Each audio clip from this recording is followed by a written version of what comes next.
and I hope everyone is doing well. I am out. Please bear with me. I kind of feel like a hot mess, but I'm in a very deep meditative state, and I've been channeling for a couple of hours now, and it takes a lot of energy out of me. And I wish to document, and although I scribe, but I wish to speak it into existence. The energies that have been coming through. It's been an interesting, we're approaching the Lions Gateway, right? And everybody gets, it's a collective experience. And anyone that is aware of the supposed seeding of the planet and humanity and all that, the galactic history has been written as far as the Lyrans. You hear everything about the Lyrans, the fall of Lyra, the fall of Tara, the Orion Wars, the Galactic Wars, the Electric Wars. And lately my higher galactic self has been showing me. I guess you could say it's reading the Akash. It's reading the Akashic Records. It's reading the galactic history. And from what I'm shown, and I don't understand why, because when I try to do research or I try to follow up, there's a particular story. There's a particular story is how humanity was written into existence. And there are particular entities, so to speak, species, that have been completely removed from that. No, that's not the word. From that history. And I question and I wonder why that is.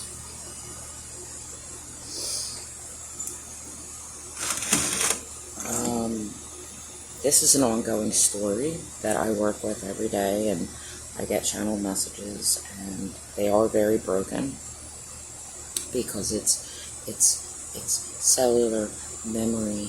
It's very hard to decipher and really bring forth that information because it was wiped. It was wiped. It was rewritten, so to speak. And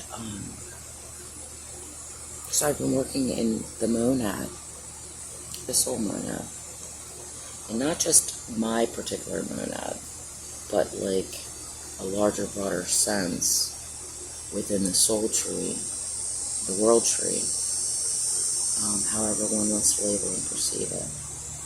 So I've been getting information as far as how these galactic wars came about and what happened, and there were a lot of species, root races, that were excluded from this galactic heritage, so to speak. And one of them is the blue avian. And you don't hear many people speak about them.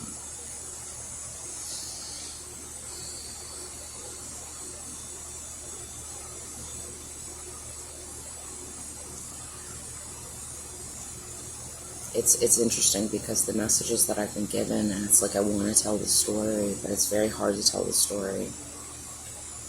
It's very hard to tell the story.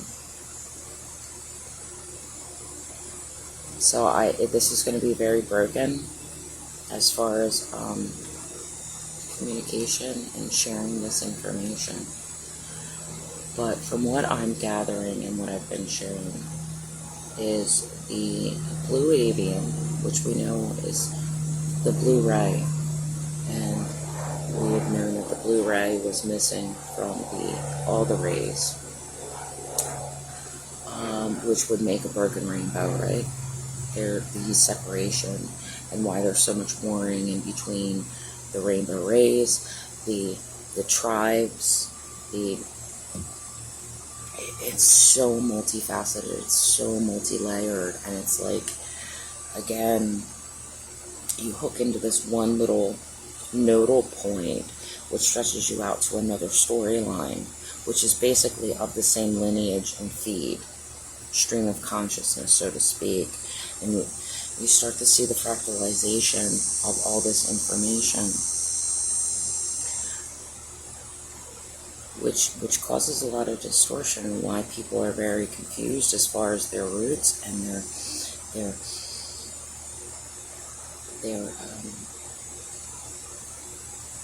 inception points, so to speak. Alright, so where do you want to go? Where do you want to... Let's pick a node and we'll work from there.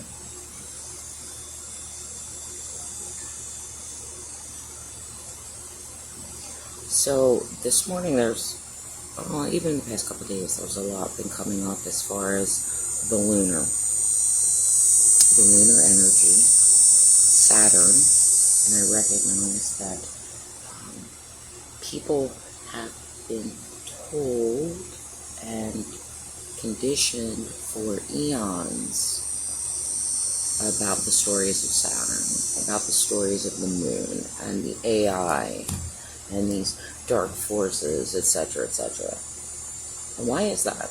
Let's ask ourselves, why were we told these stories? What's beneath the surface? What's really there? What truth is really hidden there? And what's being hidden from us? So let's create a mirage, a disguise to really keep people in fear from digging and going there and following these lines and following these what their intuition's trying to tell them, because they're afraid and they're like, oh, I'm going to get caught up in implants, oh, I'm going to get caught up in AI distortions, black box technology, black hole technology, all of that, the siphoning of NAA. Why do you think that was created? So you couldn't know the truth. So you couldn't get to the deeper meaning and understanding of the benefactor in which the moon holds, in which the Saturn holds, which keeps you in a consciousness trap and capped within a particular dimension of awareness and consciousness. So I'm showing a lot about the moon, showing a lot about Saturn. And again, I am still trying to figure these things out. I thread, I weave, I make conceptual links. And I don't know all the answers. I don't.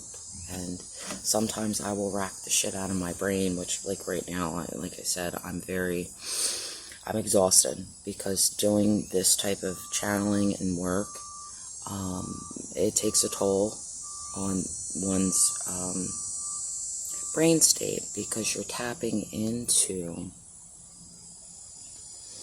various forms and streams of consciousness and awareness, and you're reading sine waves, which has a lot of data and information. So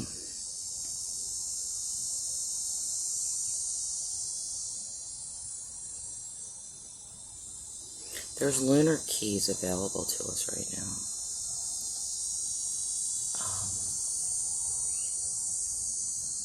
Like I said the other day, Pi came up again, and I recognized the more that I read about sine waves and how they work within a circle, and they move through there. It's a creational point that completes a full 60. But the waves, they burst out and then they slow down and they come back to their source, basically. So the moon, what am I trying to say? And please bear with me. The moon has a lot of keys. And in order to fully ground into the auroboric field, into the domes, and connect to the earth, you need solar and you need lunar keys. Many people are focused on the solar keys, forgetting about the lunar and not wanting to go to the lunar.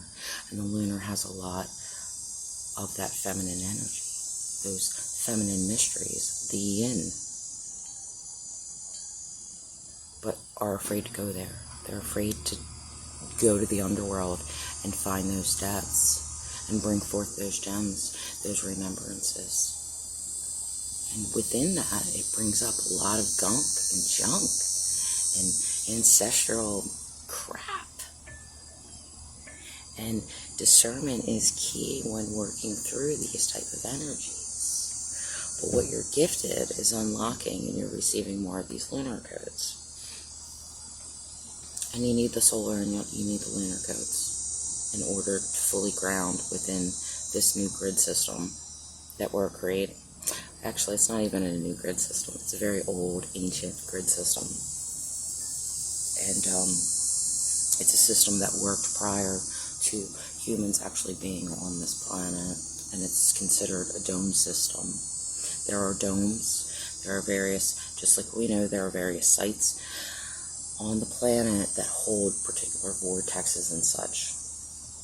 But the domes link into the ley lines, to the grid lines, the dragon lines, and they're very ancient. And they were shut down a long time ago. And many of them were distorted, and people are working through these structures to rehabilitate and bring them back into their pure essence. But in order to transmute those energies and bring it back, you have to run the bloodline, the dragon line, the ley line, and all the stories that come up along the way. And that's your grid work. Not everybody's doing that, and I get that.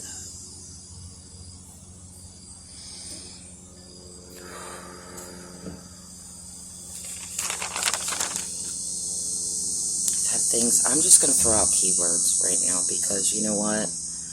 Maybe somebody else can make sense of it. It makes sense for you. The more that we all can connect and share these codes, these fire letters, the more that our collective awareness and consciousness, we can work together. And we do a lot of that in our dream states. We do that a lot in our meditations. And share this information telepathically and help each other breed this consciousness. It's true consciousness. It's true awareness.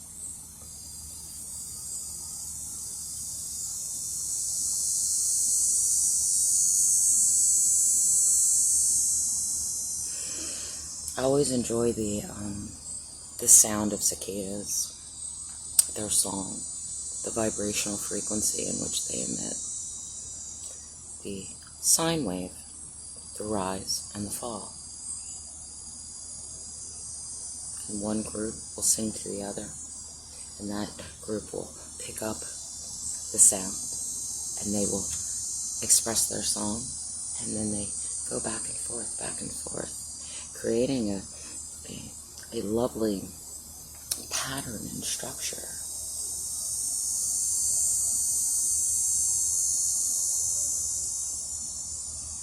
So anyway, where did I want to go? I don't know. My brain's kind of fried at the moment, and I just wanted to try to speak these downloads, speak these codes and keys into existence. There's something going on with the yin, the moon, the domes, the dragon lines, Saturn, the Grail line, the bards. And then what I was being shown was the moon is an old Tarian lunar source. And then I received the message, separates avian lions. And if you can picture an avian lion, that's a griffin. So it was showing me how these mythical creatures came into being, which are actually mutations of avian and lion DNA. And then I got the word beast. And then it was interesting. I was being shown like Mars and the sun, but like Mars energy and this and Leo energy, then they were switched. So if you equate with Mars and Aries, which we just went into the Aries node and the Libra node, there's a rebalancing. So we always equate Leo with the sun, but what if Mars in Aries is actually equated to the sun? Oh, okay, I get it. And it's the ram. And I was told to go back to the old zodiac. And I'm like, okay. So it made me start to think, like, how much has our zodiac changed? How many stories have we been taught and shown that actually aren't true and fully encapsulate the true essence of the zodiac, you know?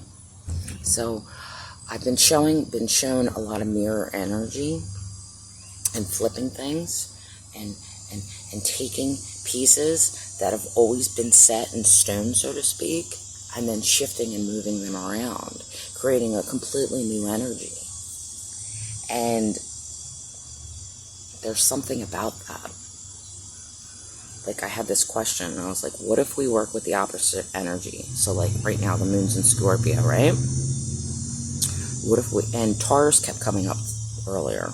So I'm like, what if you work with the mirror energy to counter the effects of the particular energy that is available? It's considering it's a neutralization of energy.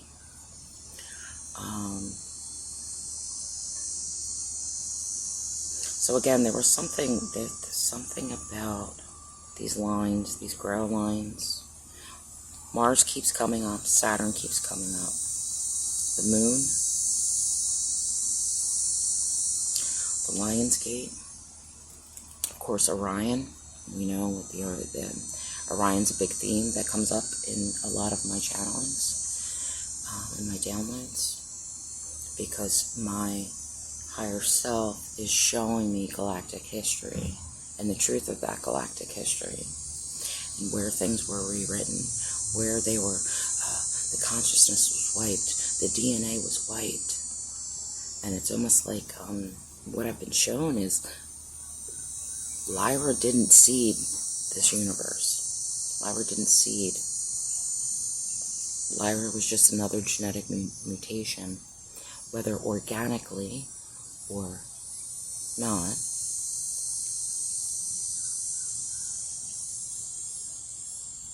There's a different part of our story and our lineage that's been removed. And the way that I always see it is, and I'm sure some of you have heard me talk about the avians and the dragons. The avian dragon, which has been shown as a separation, and you can see that within the Yidrezo, as the avian sits at the top and the dragon sits at the roots, right? So you can see and we say the seraphim and the angels are considered because they had wings, dragons had wings, then they turned into the serpent. You can see how the story fragments, right? But they were actually all one being. They were a natural, organic, birthed entity, avian dragon.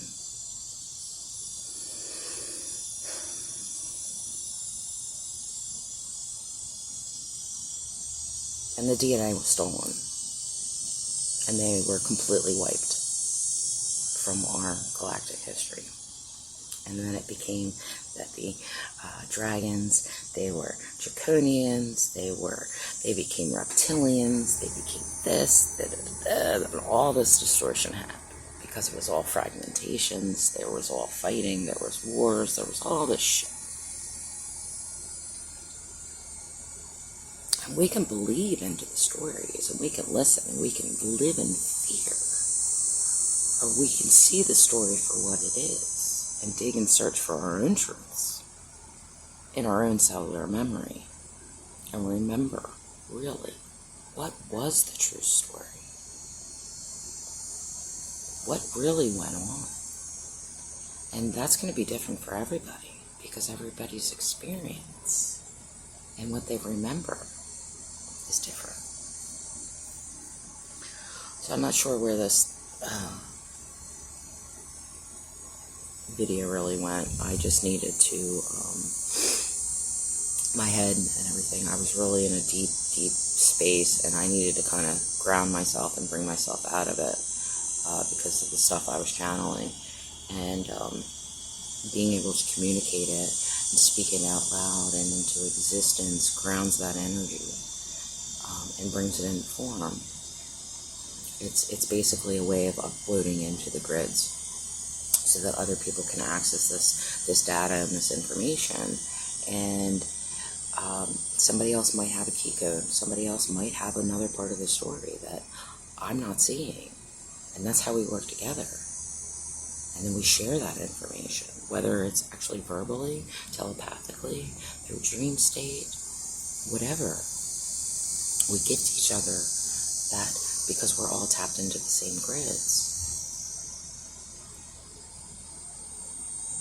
It's like we're rewriting our galactic history. We're rewriting our origin stories. So that, seated in the past but created in the future. And that's something I've said often.